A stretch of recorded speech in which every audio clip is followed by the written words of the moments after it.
All right, so welcome to the Builders Call. I know we are light on attendees today due to my lack of promotion. So we're going to jump in with those of you that are here though, and then anyone that wants to catch us on the recording, of course, can do that. So there's a couple of things topic wise that I wanted to bring up today as it relates to this topic of building.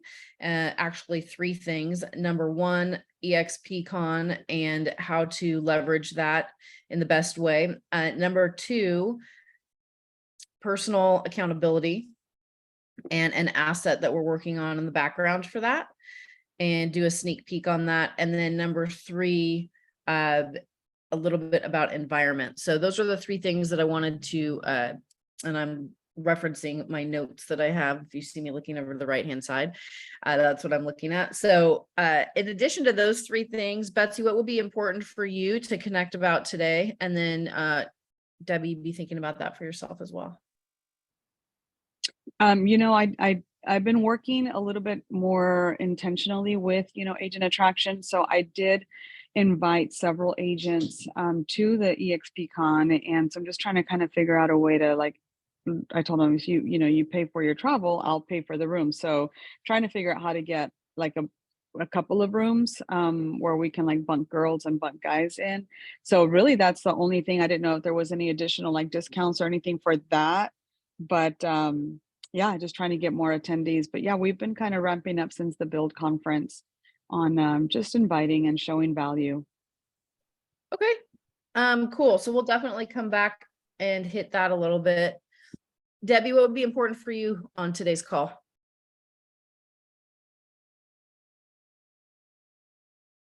You're muted. You're muted, Debbie. Sorry.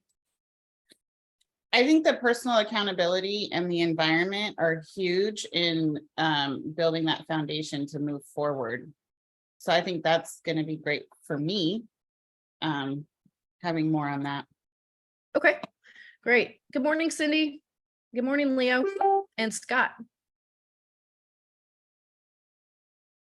Buenos dias. Hi, Casey. We're taking a quick inventory on what you want to walk away with from today's conversation.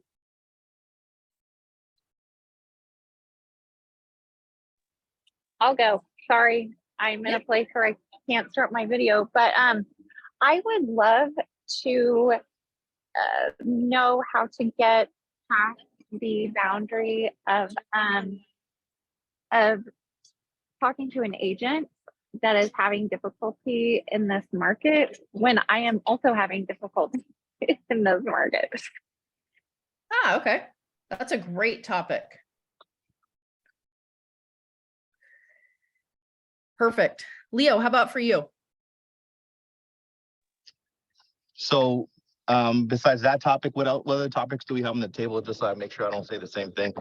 Yeah, so we're going to do a sneak peek of an accountability tool that we're building in the background to get some feedback on it. And we're all that Selena has built. I say we.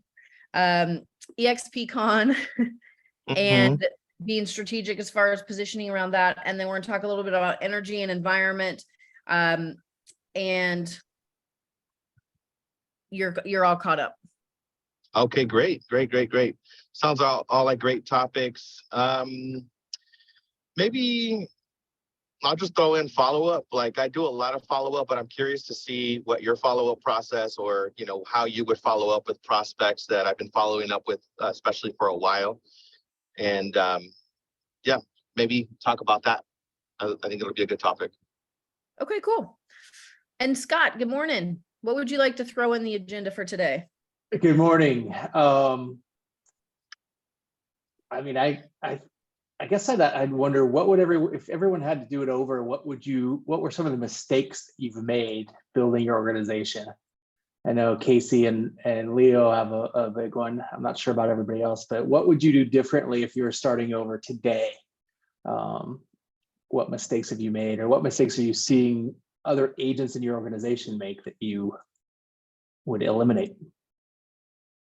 Cool. Are you open to a reframe on that? Yeah. So there's, do you want to focus on mistakes, or do you want to focus on what works? What works? Okay.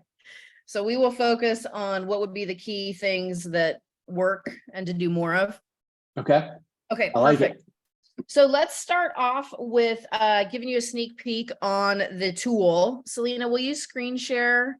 So this came out of a leadership conversation around as the Activate programs launched and having a daily habit tracker, having something to be able to utilize in the same context for builders. Leo came up with the name Leverage Builders. Love it. So you'll see it built into the logo here. And then the thoughts behind how we created it is this is a Google form essentially that will upload to a larger spreadsheet. So over time, you'd really be able to see some important trends and metrics as long as people are utilizing it and putting the information in. And so how it was designed is number one, we looked at all of the proactive activities versus attraction activities. So what I mean by that is proactive, meaning I did this activity and here's the result I got from it, versus attraction activities, which would be like, oh, I did a great reel, but you have eyeballs on it, but we don't know anything that's actually come from it because it's not it's a piece of the pie, but it's a attraction, which is more passive versus proactive, which is definitely going to be on the, I reached out to someone, I had a conversation, I invited them, we're meeting. So how we built the tracker was definitely around all of the proactive activities, initiating with how many calls were made for the day, an invitation, then an appointment secured, an appointment kept. When you've gone with the model explained, you've gone through that with someone, not sending it to them because that way we don't know if it's ever been watched. It doesn't count if it's never been watched. So that it's been viewed start to finish, points for that. And then having personal guests attending any kind of event, whether that's the Free Friday coaching call that Rick does or getting to a live event like EXPCon. And then third-party validation calls, we broke into two different categories. Number one, we're looking at tracking third-party validation calls that you have your personal prospects on with someone else in your organization. And then the second tracking of third-party validation calls would be third-party validation calls that you did for someone else's prospect in your own organization. And the reason we broke those two into different things is because the speed of the leader obviously determines the speed of the team, right? And so it's easy to see like, where am I in my personal activities versus where am I in the support of an organization activities. And then we broke up the actual points around someone onboarding. So if they completed the ICA, that's step number one. And that means you've got some kind of commitment from them. However, obviously that commitment's not finalized until the license gets transferred and moved. So for the completion of working with someone and moving them through that process, we broke those up into two different things. So what I would love to do from you guys on the call is get any feedback, questions, things that you think are missing, questions that you have around why certain things are on there, or just anything really to be collaborative in the conversation, because this is not, we're not launching and releasing this yet, we're building it still.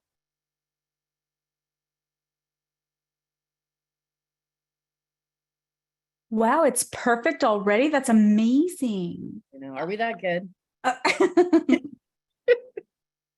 I love this.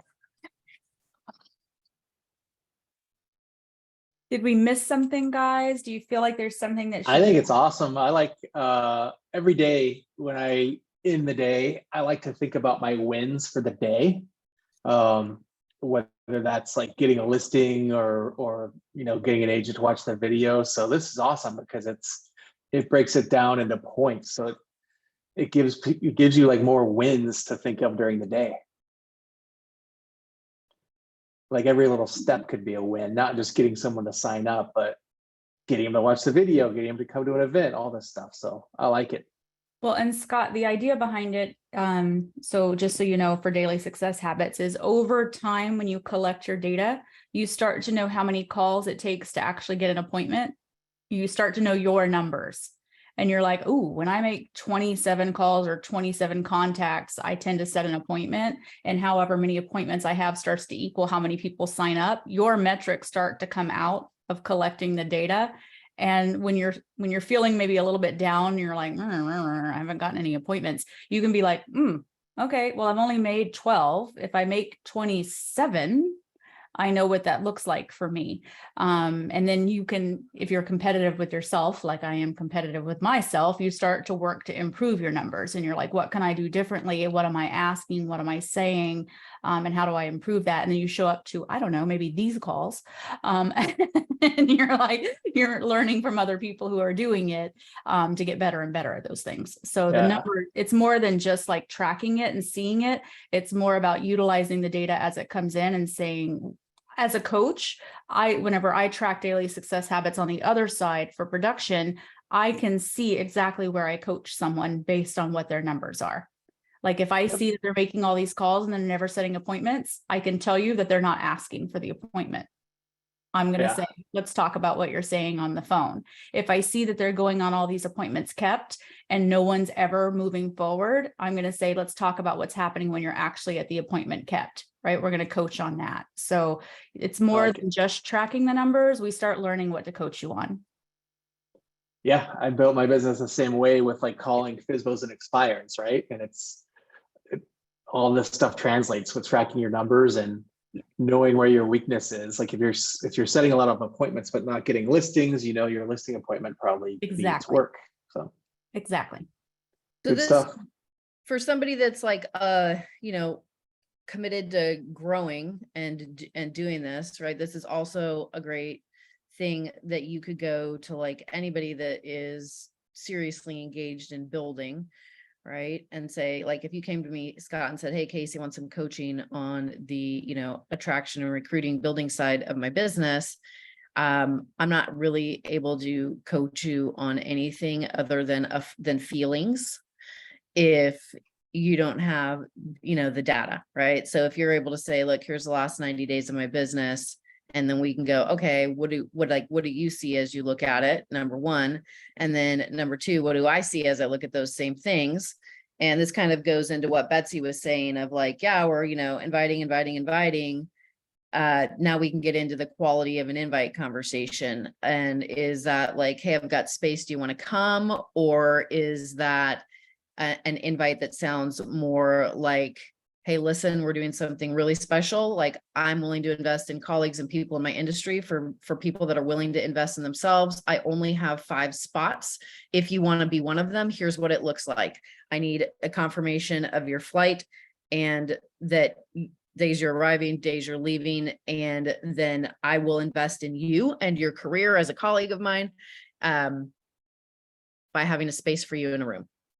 Right? That's a totally different invite than, hey, do you want to, learn at this time how to be selling more houses and doing more business in this market and collaborate with some really great agents and come to the event in Vegas. I'll be going. I've got space in the room. If you cover your ticket, I'll make sure your room gets covered.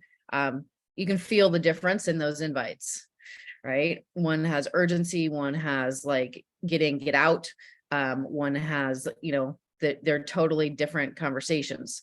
So the numbers are one thing. However, the layer by layer will begin to, tell a whole different kind of story, right? And then there's a difference between inviting someone and enrolling someone. So inviting them to come, like an invitation, or like, hey, I'm having a dinner at my house. Are you coming? Versus why this would be a life-changing dinner for you to attend, and what do you need to rearrange on your schedule so that you can attend it? Right. So it's a total difference in positioning. So any other thoughts, comments, feedback on that tracker, things that you, Cindy, I see your hand up. Sorry, I'd missed that. That's okay. I sort of have something like that is not nearly as organized because Selena didn't do it. But I was wondering, would it be useful, because especially with the top agents, it usually takes several follow-ups and meetings and appointments, even after the third-party validation calls. Would it be helpful to add like a follow-up column? Yeah, so here's the thing that comes up around that is sending a text message of like, hey, thinking about you, checking in to see how you are. Somebody might think that's a follow-up. That's not a follow-up. hey, we're doing this great event and want to make sure you got the invitation, text the invite. That's not a follow-up. So there's a lot of follow that might seem like a follow-up because it's a communication, right? And there's a difference between an actual follow-up and something that is touching or nurturing the relationship. So who would like to talk about what the distinction is on that? I think more of a follow-up would be, hey, what were your thoughts on that? Let's discuss it further a little bit, maybe, like getting more in depth on the third-party call instead of just like, hey, just checking in. Because that seems kind of vague and kind of blanket, like not personal. Okay. Who else has a perspective? I'd say bringing more value to them. Anybody can say, hey, I'm thinking about how you're doing. That's like a friend thing. But if you want to partner with someone in business, you want somebody who's like bringing you value. Hey, I was thinking about what the last time we had this call, I was thinking about this and I thought about how this could help or something like that. That is actually giving them value to something that they expressed that they needed, as opposed to, hey, just thinking about you. That's like something I get from a coworker from 10 years ago or something, right? Okay. So what if you have a great CRM that has an email drip campaign that goes out as a follow-up for you? Is that a follow-up? I think that's more of a nurture.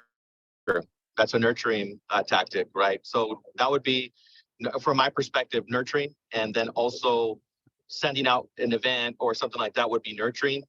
And then follow-up would be specific to the previous conversation and then moving that conversation forward from my perspective.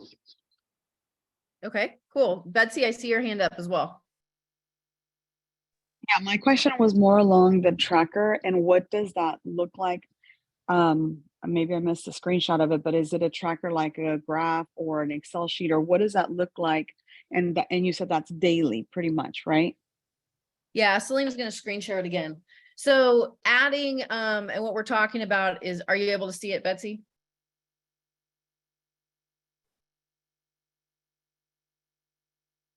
Yes, I can see it. Okay.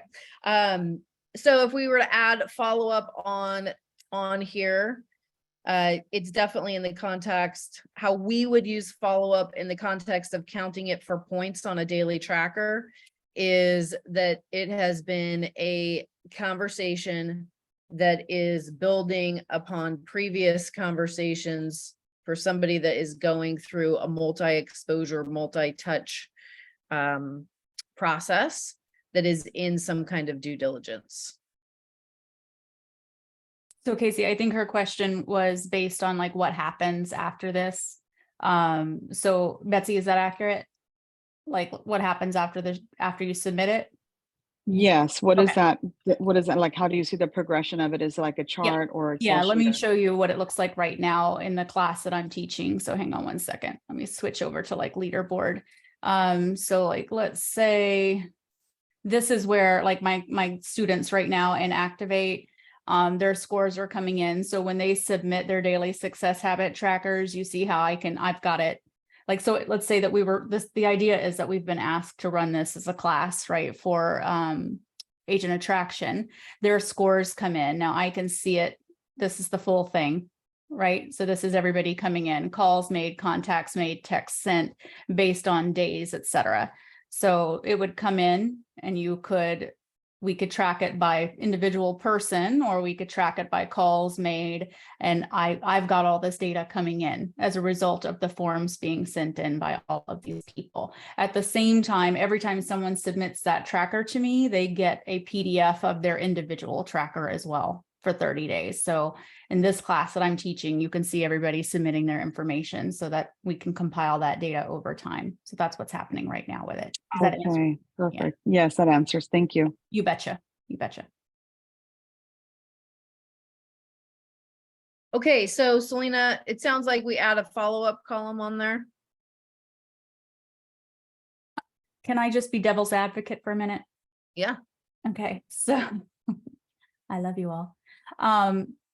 Typically, daily success habits are money-making activities, and follow-up would not normally fall into a money-making activity in that perspective. It would, like, if you ask, like, I would tell you that since I created the daily success habit tracker on the production side, on the class I'm teaching, I've had everyone email me a million different things that they have begged me to put on that daily success habit tracker. Like, well, I called them back. Or I followed just like that. I followed up with them afterwards. I had a listing appointment and I followed up with them. Does that count? Or I posted a social media link, or I got ready for my listing appointment. Does that count? And normally we do not count those things. It is truly those activities that are like, it's this, it's this, it's this, it's the money-making activity. And it's like getting them into another appointment if that's necessary. It's not I called and checked in to see whatever the next thing is. It's like, okay, if that's necessary, then you set another appointment. Does that make sense? So I'm going to play devil's advocate as a coach that normally we would say, yes, the follow-up call is important. What would be more important is that then you would set another appointment and that would count as the points. Is everybody in agreement with that? Yeah. Casey, what do you think? Like the follow-up would not be the points. The next appointment, like, hi, I'm calling to yes, absolutely call and check in, but instead you're making another appointment. Yeah, the only value I see in that is that if it truly is a follow-up conversation, like they're walking through the next layer of conversation about something, and somebody's got 70 follow-ups for the month and there's no new ICAs, we know that that person has an issue closing. Yeah. And so that is where like a true Rick and I used to joke about this, actually me joking more than him. And it wasn't really a joke. It wasn't really a joke at all. I'd be like, what are you doing? And he's like, I have a recruiting call. And then I'd be in the other room and like, there is nothing about that call that was a recruiting call, because it was a relationship building call that could lead to a recruiting call at some point, but there's no way that that was a recruiting call. So I would be like, hey, that was a relationship building call, not a recruiting call. And he'd be like, but I want to recruit them. I'm like, yeah, but there was nothing in that conversation about recruiting, about anything, opening the door, about anything that you would even lead to an appointment or a conversation about that. So like, stop calling that a recruiting call, because you're delusional. Like, you're not recruiting right now, you're building a relationship. And having those be like, specific things. So I think the follow-up is the same thing. Like if you're really in a follow-up conversation with someone and it's like, okay, well, let's have that next conversation to look at what the numbers look like if you are going to move your business to EXP. And what are the things that you need for that? That is a follow-up conversation. And then and so an appointment gets set, and then there's another follow-up conversation that happens from that of like, well, I need to go talk to, okay, I've looked at all the numbers. Now I need to talk to my business partner, and we need to come back to that conversation. That is an actual follow-up, because that appointment's been made. It wouldn't sit in the follow-up. It would sit in the appointment. So it wouldn't show up again. However, like, yeah, I want to talk the beginning of next week. So there's another appointment that's made. So most of those are going to sit in appointments anyways, because they would sit in appointments, right? I think the only thing that would come from that is like, if it would show the ratio if someone has a loaded amount of follow-ups and they're getting a lot of appointments and they're not converting, it would let us see that versus not knowing if it was a follow-up versus a new person going through the process. To go, oh, well, we have, these are all new people going through the process and they're not getting follow-ups, so they're not converting. We don't know that ratio. That's the only thing I'm thinking of that. I think we would just need to have a lot of clarity around what follow-up means, like before we send this out, so people know it's not just like, oh, well, that's a follow-up from the first time I reached out to someone. Like, no, this is a follow-up on the back end. Like, we would have to put clarity on the form on like what that means so that we know exactly what that is. Leo, you had your hand up. Yes, what I was going to say, I'm like, this is perfect that you guys are saying this. I think of a true follow-up has an appointment attached to it. If not, it's just a nurture. Yeah. Right. So I think that the way that you described it I think it's spot on. It's like, if it's a true follow-up, then you're leading it to a next action, and it should be an appointment or an ICA, right? Or an appointment to get the application. So everything else would just be, I think, bracketed into just nurturing. Yeah. So that's what I would say. Yeah, so maybe that is the column. Maybe it's a nurture column. Because those things are, you know, while it's not revenue producing, I mean, I look at how much nurturing Rick does with people. He nurture, like ad nauseum nurture sometimes. And it's not like nothing's happening. He's investing in the relationship and he's spending time to do that. And he's doing it with the intention of supporting them and obviously being able to support them within the framework of EXP. And so I feel like it's important to acknowledge that energetically because it's being done, right? Like I'm horrible at nurturing. I'm like, are we in a conversation that we're going to move things forward or not? And that's okay. If not, like, let me know when you're ready to do that. In the meantime, I'll be over here with these people that are ready to actually do something with their lives. Right. And so I'm terrible at nurturing. However, I know that that's a huge area that if I was to commit to becoming better at nurturing, I would probably have a lot more influence because people would be like, oh, you really care about me. Yes, I do care about you. I care about you getting results. So let's talk about how we get some results. No, they'll be like, oh, you actually care about me, not attached to a result. So like there's instances where that could be like really important for someone's leadership development, like me. So. That nurturing is part of what builds that know, like, and trust factor too, especially if it's someone that maybe you haven't had a lot of interaction with. If you're reaching out to someone that is maybe more of a cold lead or whatever, it's not. And so I like the distinction of that it's not a new prospect, but it's someone that you're kind of working on.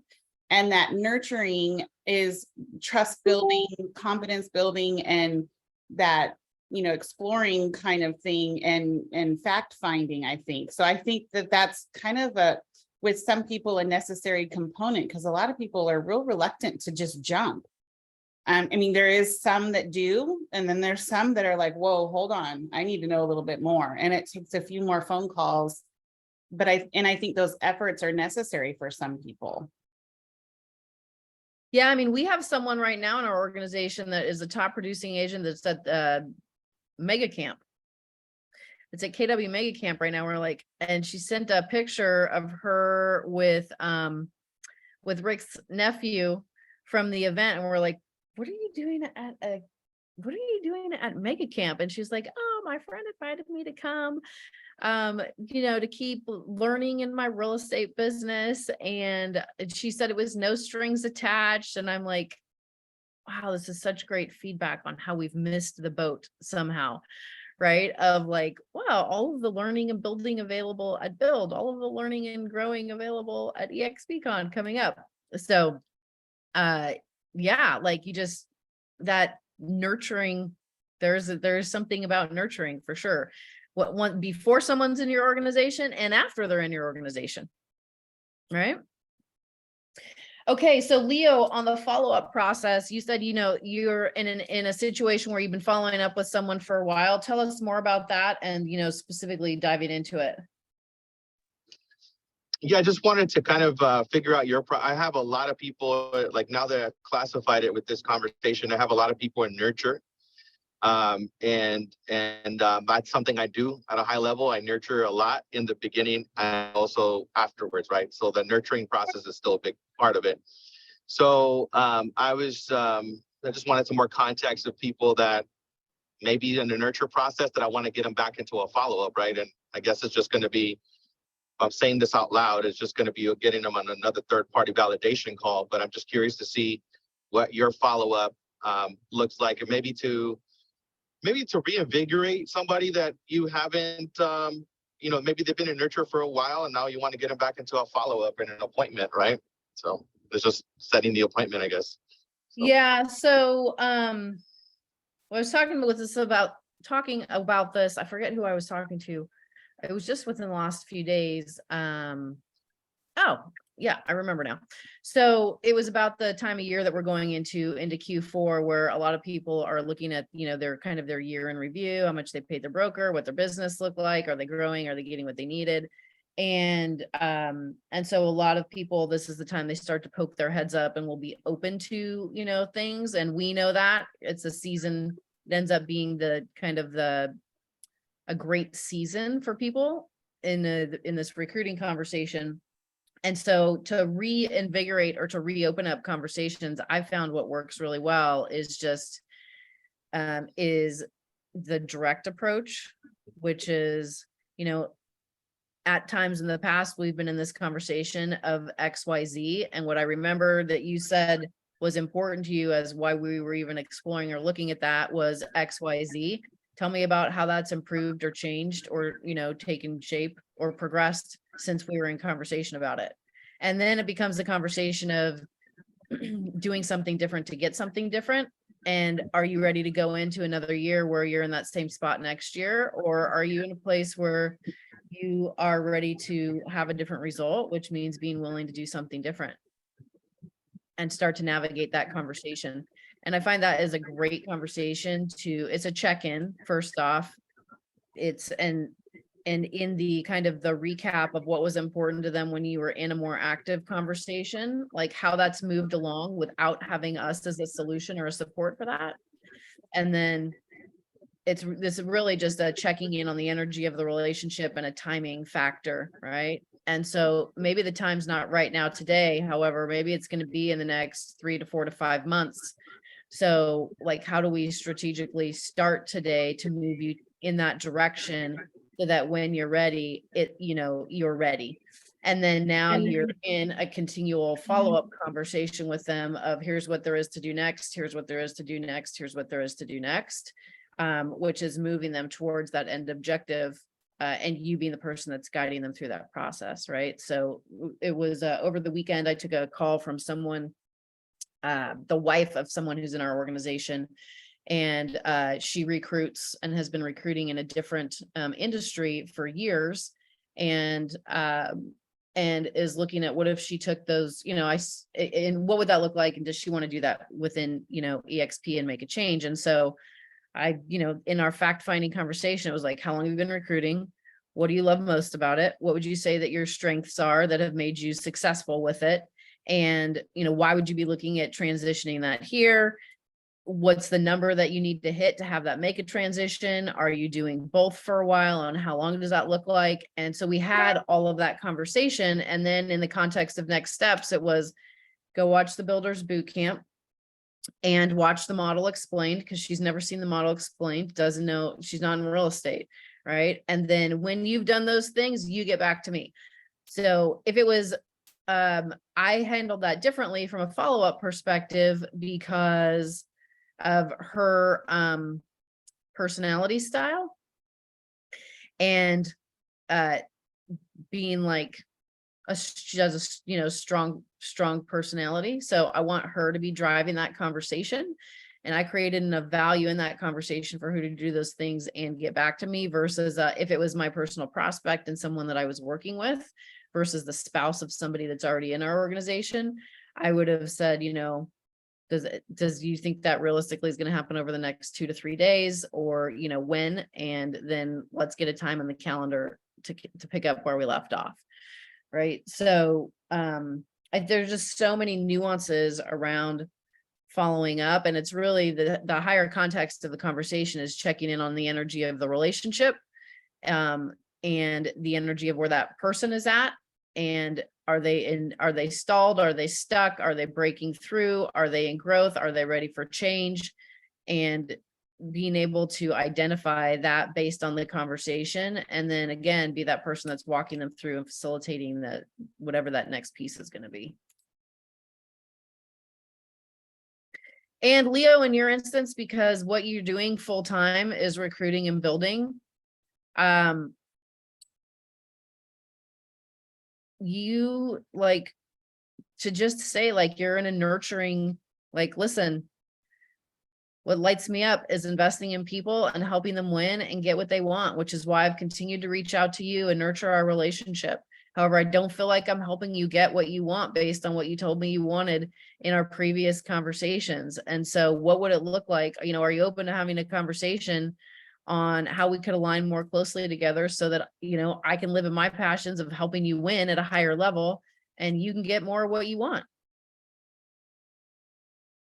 Love that. Thank you so much. That's gold. Yeah. So, and that kind of like runs right into what you're talking about. Cindy, are you still with us? I don't see you on video. Yes, ma'am, I'm here. Yeah. So how to get past talking to an agent and having difficulty when you're having difficulty. I think this is really like, and totally open for any other perspectives on it. This is a mindset shift. If you're not in difficulty, there's a problem. I'm going to say it Well, again. that's good to know. If you're not in difficulty, there is a problem. Because it more than likely means you're in some kind of plateau from doing just what you're doing, or you're in decline and things are just completely going away and you're sitting there watching it happen. Difficulty means that things could be, you know, if we're talking in the context of, you know, real estate sales transactions and business, difficulty is you're out there doing the stuff to move the needle forward. And it's taking more of doing that than it has in the past to generate a result. However, because you're in difficulty, you're out there moving the needle forward. And to the extent that you're willing to be in difficulty and keep moving in difficulty, you will keep moving the needle forward. So I think that for the mindset piece of that is so important, because sometimes we look at it and go, oh, well, you know, things are going to be good when I'm absent of struggle and challenge. And then things are just working and they're working at a high level and I'm getting great results. And then in those times I have the most confidence because everything is working so well. I think it's really important to adjust the mindset to like, if like that is a danger zone.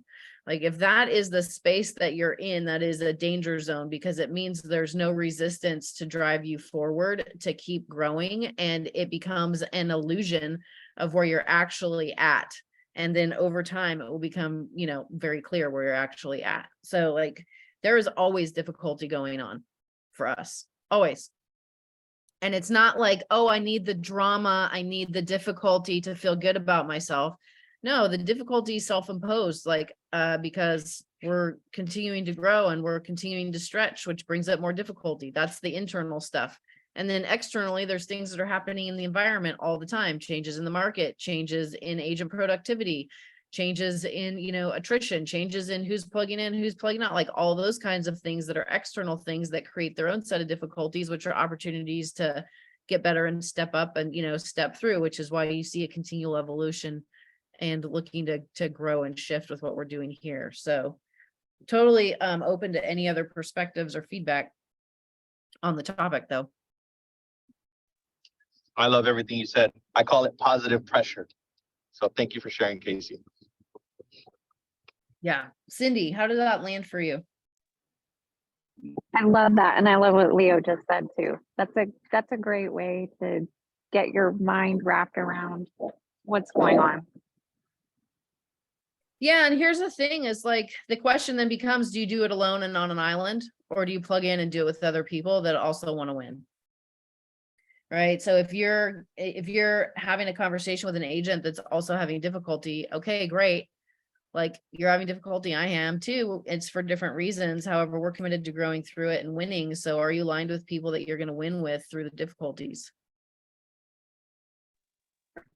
Well, and also I think that's why this act has been so amazing, although Selena, don't show my score on the tracker. But you know, all of us who are struggling, we're in it together. And so it's the same principle. Yeah. Okay. So we have talked about the tracker. We got feedback on the tracker. We've talked a lot in this conversation around the distinction between follow-up and nurturing and the difference between those two. A little bit of mindset around difficulty. We've addressed the personal accountability through the tracker conversation. Betsy, we've talked about a little bit, touched on this EXP conversation. And is there anything more, Betsy, that you wanted to cover on that or go deeper than what we already have? No, I think that's really helpful for me because I am not real consistent with tracking conversations. I'm effective. I just haven't been very efficient in tracking what and who and how many times I'm having those conversations. But yeah, it is a little bit of a struggle. And then, just as you were talking about things like how to keep my people in my, because I have a team, but not a most of them are in my organization. And then just kind of keeping them like motivated and encouraged. So I do like an office hours Tuesday nights, right? So we do office hours and talk about things and just keep them plugged in. And then anything that I learn, like I share with them, like, hey, maybe I'm not the coach, but there's somebody else that's offering some, really great teaching. So I try to just stay in tune with the changing environments, and especially now with EXPCon, just continually inviting and sharing, hey, there you can come for free, just pay your flight and your hotel if you're not an EXP agent. And it's really great for people that are struggling and don't know where to really dig in. There's just so many resources, but my part is just staying accountable to them and being mindful that we're all struggling, right, in some way or another. But having those hard conversations sometimes is I haven't tracked them really well. So this is really helpful. Thank you for that. Yeah, you're welcome. Are you open to some feedback on something that you just said? Of course. So what I heard you say is you can come for free. And generally free in the minds of most people denotes no value, or it wouldn't be free. And so a way to take your invite and strengthen it is to get in the door, it's a minimum of a $900 ticket. However, because of my connection with the company, I have access to a VIP space for someone who is committed about their business, their future, and their growth. Is that you? Oh my gosh, you said that beautifully. Thank you. Yeah, so I would never say we have a free ticket. This is just me knowing, and when it comes down to like, think about being the person on the other end of that invite and what the feeling is. And when you're looking at attracting or recruiting into your organization, obviously someone that can help, but also you can make a difference with, however, also somebody that's going to be productive as a real estate agent and in the industry, right? So the messaging, when you think about the inviting that's going out, that messaging becomes really important, because how it's going to fall on the ears of the person that hears that message. Is it like, oh, is it a handout? And you're giving me a handout because I'm struggling. That's really nice. And I want to learn, and you're going to help me with that. And what kind of person that will say yes to that versus the person that says yes to, hey, my ticket was $900 or $1,400 or whatever it is. And that's what it costs to get into this event. However, because of XYZ, I have access in a VA, in the context of a VIP guest that is not with the EXP, that's very committed to learning and growing in their business, that I can bring with. And is that you, or is that someone you know, right? And then in that context, maybe you're not even offering the room. Maybe it's just the access to the event, right? And getting them in as a VIP guest, and they're taking care of their own hotel room and their own airfare, right? That would be up to you to decide. However, like being selective about who you're, like where you invest and why, I think is really important, particularly as we come up to EXPCon, because the more skin someone has in the game, the better is the bottom line, because they will draw out, pull forth, show up in ways that match the, the amount of skin in the game they have. So I like it when people have skin in the game. And for people that don't want skin in the game or won't act without skin in the game, they're probably not going to act much in their business or their life either. And so it can be a sifting and a sorting tool for where your energies go. And that leads us to the next piece that I wanted to close with. So with EXPCon, anybody that you guys know, if you've seen it, Selena, we bring up, because we were talking about this yesterday, the two different kinds of tickets that there are to get registered for it. And we're, coming up on the, 6-7 weeks out now. So once you've registered, then you have the VIP access for one other person for each ticket that you have. So when you start to think about this strategically around guests that may be attending with you, on the other side of the $900 or the $1,500 registration, then you get an email where you can add someone on.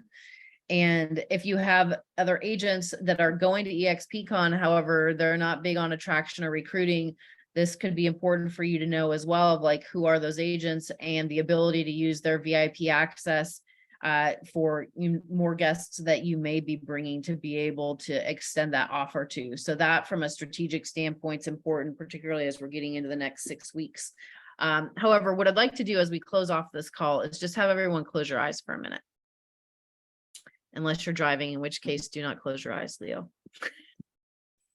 So I want you to close your eyes for a minute, and I'm gonna just read through a couple of things quickly. And as you hear the words, just notice whatever pictures come to your mind, and whatever those pictures are, and most importantly, what you feel as you hear them.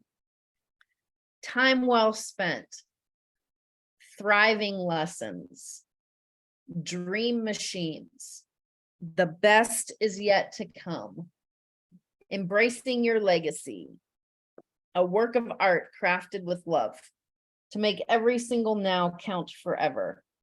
Light up the game, you got this. A celebration of spellbinding escapes and thrilling encounters. Different by design, disruptive by choice. Proud to be the original. My job as a leader is not to insist on my own way, but to get out of other people's way, empowering them to do what they are best at and affirming them in their growth. A new perspective. Experience the grandest of feelings. You didn't come this far only to come this far. A new perspective. I found out that I am a billionaire. Opening my eyes wide, I became aware of it. I see, I walk, I speak, I hear, and I also feel the sweetness of silence, the beauty that it costs me nothing. I don't even touch my funds. Surround yourself with people you respect and admire. Find people whose personalities and achievements stimulate, fascinate, and inspire you, and then strive to assimilate their best qualities. This is called the skill of selecting. Don't waste your time on the silly and the shallow. The home of your dreams, the place for your passions, the time of your life. What if every moment was a milestone?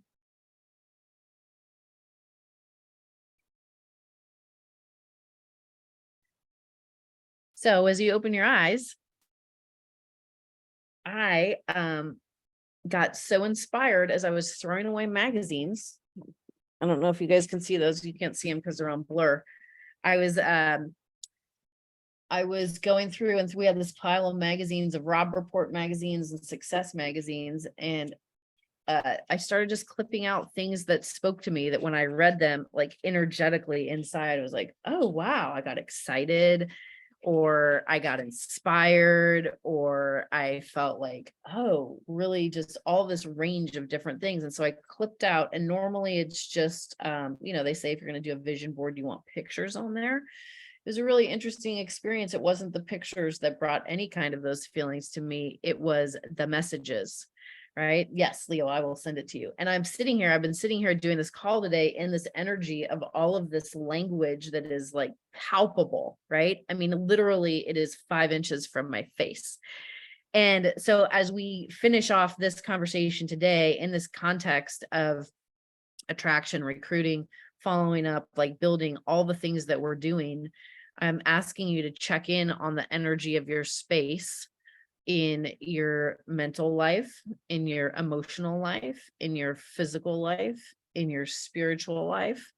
And if there's areas that you have an opportunity to upgrade the energy in those spaces, number one, what's the awareness around what that would be? And number two, what are you going to do about it on the other side of this conversation? Because in order, like it's so important to continue to upgrade the energy, right? And we generate our own energy. I know, Leo, like you're amazing at that and getting yourself in the space. You have a practice clearly of doing that every day through video and sending it out to the world so that the impact is not just with you, it goes out, right? And so I'm going to invite each of us to be in the conversation of how do I take that to the next level for me, and to take that to continue to grow. Yes, energy is so crucial. All right. Any final comments before we wrap up today's call?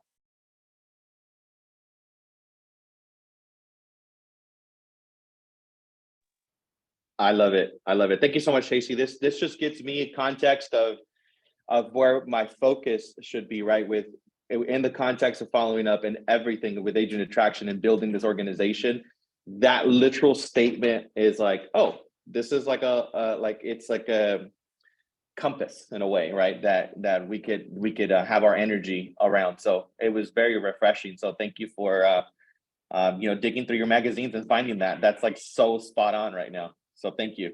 Yeah, you're welcome. That was 7 hours over the weekend. Rick is like, man, you're really focused on this project. I'm like, I am so inspired by this. I have become my little OCD neurotic self. And they all have clear push pins on them in just the right spots. I'll send you guys a picture. So Please do. all right. And then Richard said, I'm grateful. Where we go. I'm grateful for this reminder. It's so necessary. Mindset shift. Your energy is focused on production. Vanessa, it's a easy shift. It's a and, right? It's the mindset of and, like everything is and. You're doing it already, right? You get up, you work out, and you build your production business and attraction and. So it's not a totally new thing or a different thing. It's just the and thing of how you bring it in and allow it in, right? And the mindset shift is the first piece, right? So like when you go into every day of like, yes, I'm focusing on my production and my growth, and who are the agents that are going to come to me as a result? Like Rick had this happen this week. He had an agent who did 51 transactions, mostly in luxury, and working with a builder and looking to be on a team, and does not need to be on a team. However, was in an interviewing conversation about being on the Rick Gia team because of the value of being in business with Rick. And Rick's just out there, like he didn't reach out. This guy reached out to him, right? So that is because he has the mind space of like and allowing those things to come in all the time. So part of it is the proactive plans that we're talking about of what we go out and do on a daily basis on that tracker. However, what sits behind that is that mindset of allowing it to be an and conversation and not being attached to how it looks, just creating the space for it to come in. And because there is a space for it to come in, it will. It's like anything in life. The people we don't desire come in if we've allowed space for them. And if there is no space for them, they don't come in. Right? So, yeah. All right. Well, upwards and onwards, everyone. We'll post this recording. We appreciate and value each of you. Big hugs and love. And congratulations for those of you that are in the Activate program. And Selena, thank you for facilitating that and bringing such value to our organization and to our partners. So love you all. Make it a great rest of your day.